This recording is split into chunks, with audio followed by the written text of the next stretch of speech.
जितने ज्यादा लंबी लाइनें नाश्तों की और खानों की दुकानों पे हैं, उतनी ज्यादा लंबी लाइनें पंजाब कार्डियोलॉजी की इमरजेंसी में। अगर आपने बाकी रूट्स बदलनी है तो ये कौन सी कोई स्पेशल रूट है कि वो जो अगर आप सालन या शोरबा छोड़ने आ गए वो कहते हैं साड़ी जान मुक गई है कमजोर सर अगर आप छोड़ते जो रोटी नहीं खाई है खावांगी की सीधी रोटी खानी होती है तो अच्छा रखने के लिए।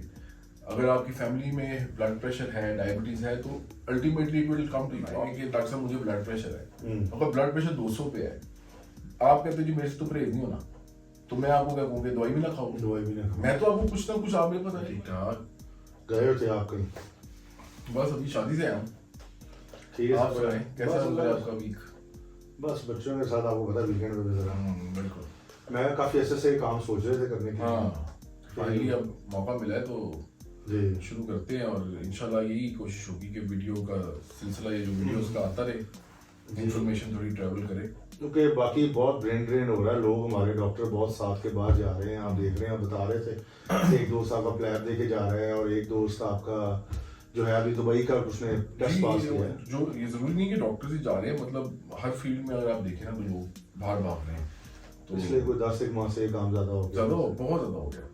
चलिए उसी दिन में आपका पहले कांग्रेचुलेट करते हैं, आपने FCPS पार्ट 2 कार्डियोलॉजी में क्लियर किया है। Thank you sir, thank you. तो शुक्र है कि हमारे मुल्क में अभी भी काफ़ी ज़हीन लोग मौजूद हैं आप जैसे, और हमने कहा कि काफ़ी ऐसे जो हम चाहते थे काबिज थी हमारी कि जो चीज़ें हमने की हुई हैं एज ए डॉक्टर हम लोगों को जो नॉलेज आपकी फील्ड से रिलेटेड है वो प्रोवाइड कर सकें। बिल्कुल। मैं आपकी फील्ड से रिलेटेड बेसिक सा क्वेश्चन मुझे तो इल्म है लेकिन अवाम के लिए अंबर है, ब्लड प्रेशर क्या है?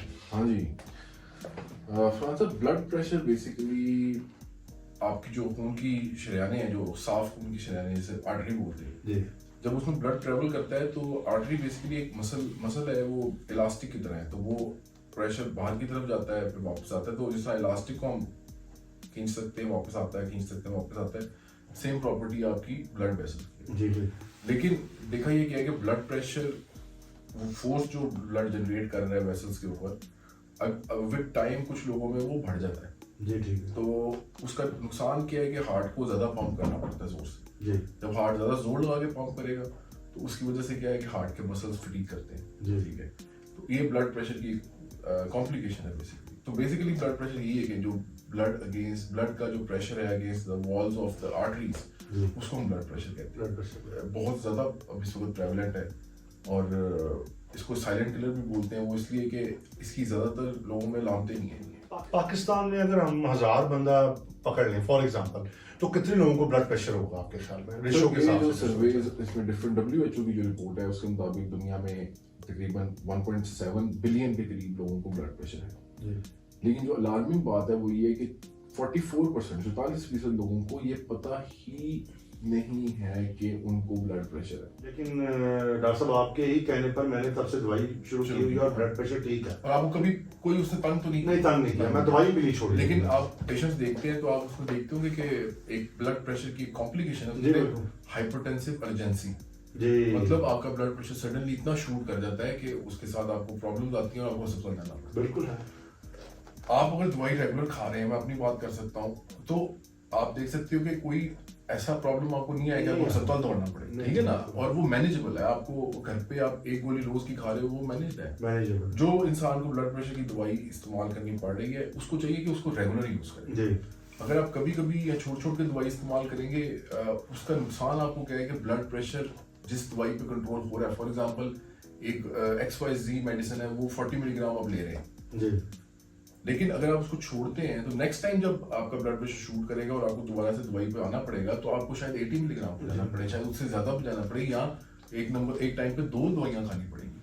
तो इसलिए ब्लड प्रेशर की दवाई रेगुलर खाने में अक्लमंदी है। अगर आप कभी कभी खाते हो उसको छोड़ते हो तो उसके साथ अगर आप दवाई से भाग रहे हैं तो दवाइयां तो बढ़ती जाएंगी आप। अच्छा, ऐसा मेरा अगला सवाल ये है, दवाइयों को जैसे बता रही साम क्या है ब्लड प्रेशर की? तो ब्लड प्रेशर बेसिकली तो मेनली इसकी 2 टाइप्स है, एक एसेंशियल या प्राइमरी हाइपरटेंशन है और एक सेकेंडरी हाइपरटेंशन है।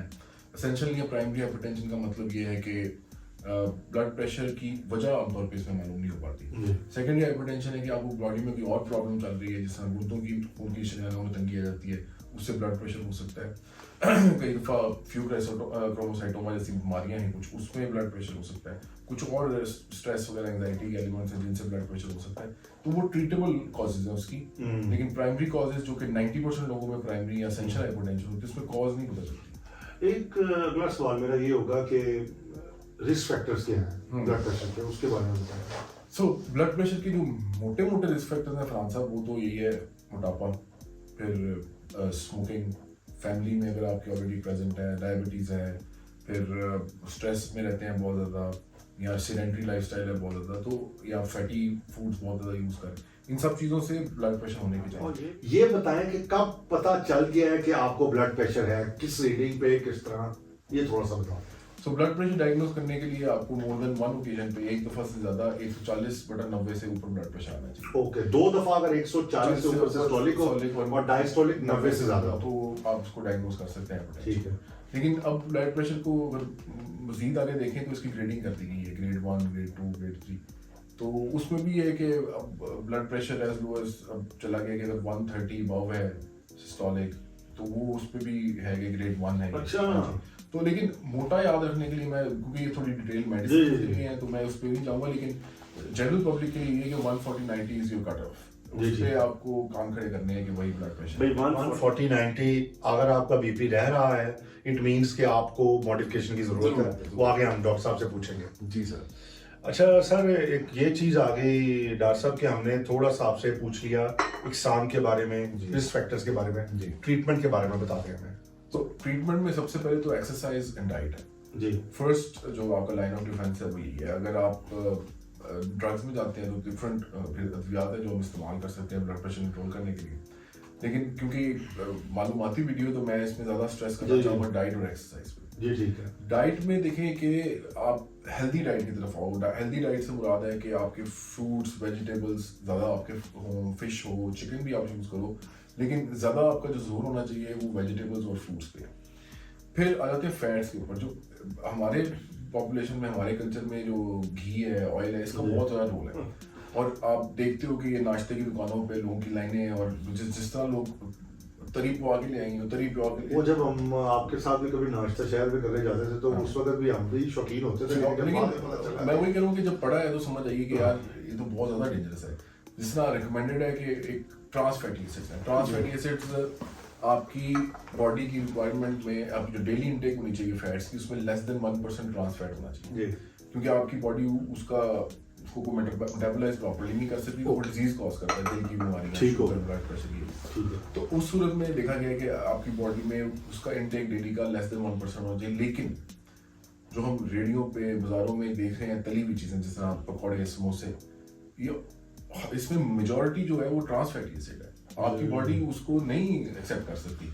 और ओवर द ईयर्स यही देखने में आया कि अब अगर आप जब छोटे थे आप तब देखो और आज देखो, क्या दिल की बीमारी तब ज्यादा थी या दिल की बीमारी अब ज्यादा? अब आपके जितने ज्यादा लंबी लाइनें नाश्तों की और खानों की दुकानों पे, उतनी ज्यादा लंबी लाइनें पंजाब कार्डियोलॉजी की इमरजेंसी में। समझ रहे मेरी बात?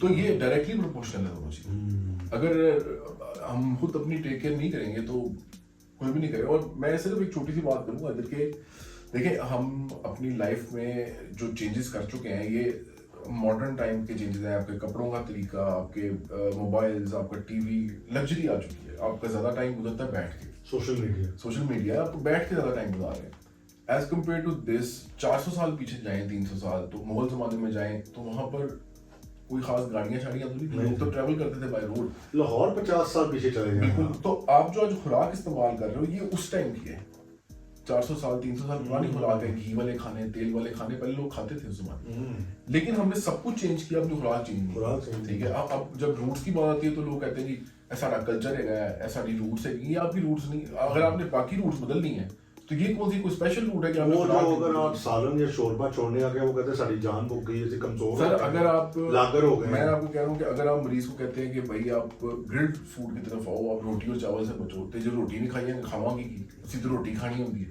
तो ये कॉन्सेप्ट थोड़ा चेंज करना पड़ेगा आपके, आटा चावल से बाहर निकल के भी देखना है थोड़ा सा, और ज्यादा प्रोटीन बेस्ड डाइट पे आना है, कार्ब्स कम करने हैं अपनी डाइट में और फैट्स कम करने हैं। हेल्दी फैट्स लें, आप अनसैचुरेटेड फैट्स यूज करें, लेकिन जो सैचुरेटेड है और ट्रांस फैटी एसिड्स है इसको जितना अवॉइड किया जा सकता है, क्योंकि ये एक सिंपल और आसान तरीका है अब लॉन्ग टर्म के लिए अपनी हेल्थ को अच्छा रखने के लिए। अगर आपकी फैमिली में ब्लड प्रेशर है, डायबिटीज है, तो ultimately it will come to you, आप उसको रोक नहीं सकोगे शायद। लेकिन अगर आपका हेल्दी लाइफस्टाइल है तो एक तो वो काफी उसका ऑनसेट डिले हो जाएगा। जरूरी नहीं कि 30 साल की उम्र में शुरू हो जाए, 40-50 साल तक शायद आप गुजार जाओ और आपको शुगर ना हुई हो, ठीक है। और आपको फिर जब हो भी जाती है, अगर आपका लाइफस्टाइल अच्छा है तो काफी देर आप खुद मेंटेन करते हो उसको, डाइट के साथ, एक्सरसाइज के साथ। दवाई का टाइम बहुत देर बाद आता है, बिल्कुल ऐसे ही। लेकिन अगर आप खुद कुछ भी नहीं कर रहे हो तो डॉक्टर ने तो आपको दवाई लिख के देनी है। उसने अगर आप मेरे पास आए हैं कि डॉक्टर साहब मुझे ब्लड प्रेशर है, अगर ब्लड प्रेशर 200 पे है, आप कहते हो जी मेरे से तो परहेज नहीं होना, तो मैं आपको क्या कहूँगा दवाई भी ना खाओ, दवाई भी ना खाओ। मैं तो आपको कुछ ना कुछ, आप मेरे पास आए तो मैं कुछ तो मसले हल निकालूं। बिल्कुल। ये मरीजों को बात समझने की है, आवाम के समझने की बात है कि 2 हाथ हैं अगर आप ट्रीटमेंट करना चाहते हैं। एक हाथ में दवाई है और एक हाथ में इख्तियार है, परहेज है, वॉक है, एक्सरसाइज है। अगर आप अपना हाथ उठाएंगे ज्यादा तो फिर हमें इस दूसरे हाथ से कम काम लेना पड़ेगा। लेकिन अगर दोनों कामों को मिला ले तो सबसे बेहतरीन इलाज बन सकता है। समझते मेरी बात? मरीज को अपनी बीमारी को देखना है कि मुझे बीमारी क्यों आई है, मैं इस बीमारी से कैसे लड़ सकता हूँ और इसको कैसे बेहतर कर सकता हूँ खुद से। अगर वो इन चीजों पे ध्यान देता तो डेफिनेटली। अच्छा, इससे बड़े बड़े नुकसान क्या हो सकते हैं बीपी के, जब तक कंसेक्टिवली मतलब मुतवातर बढ़ा है और बड़ा हुआ एक पेशेंट का, क्या हो सकता है? सो ब्लड प्रेशर नुकसानात की स्टार्ट में बात करते हैं कि ब्लड प्रेशर, क्योंकि नालियां जो खून की है वो बहुत स्टिफ होती जाती है विद टाइम, जिससे जितना ब्लड प्रेशर बढ़ता है तो वो जितनी स्टिफ हो जाएगी तो ब्लड को उतनी पावर से ज्यादा उसके अगेंस्ट आना है, तो वो दिल को बहुत ज्यादा जोर से पंप करना है, तो वो फटीग होता है। जब वो फटीग होता है तो उसके पट्टे सूजना शुरू कर देते हैं, तो एक कॉम्प्लिकेशन डेवलप हो सकती है, उसको कहते हैं हार्ट फेलियर। फिर इससे हार्ट अटैक के चांस बन सकते हैं, इससे फालिज का चांस बनता है, इससे गुर्दों की खराबी आ सकती है। समझ रहे हैं? मोटी जो बीमारियां हैं इसके साथ फिर दिमाग की शरीयान फट सकती है खून की। ये तो सबसे कॉमन इसके जो है वो नुकसान है।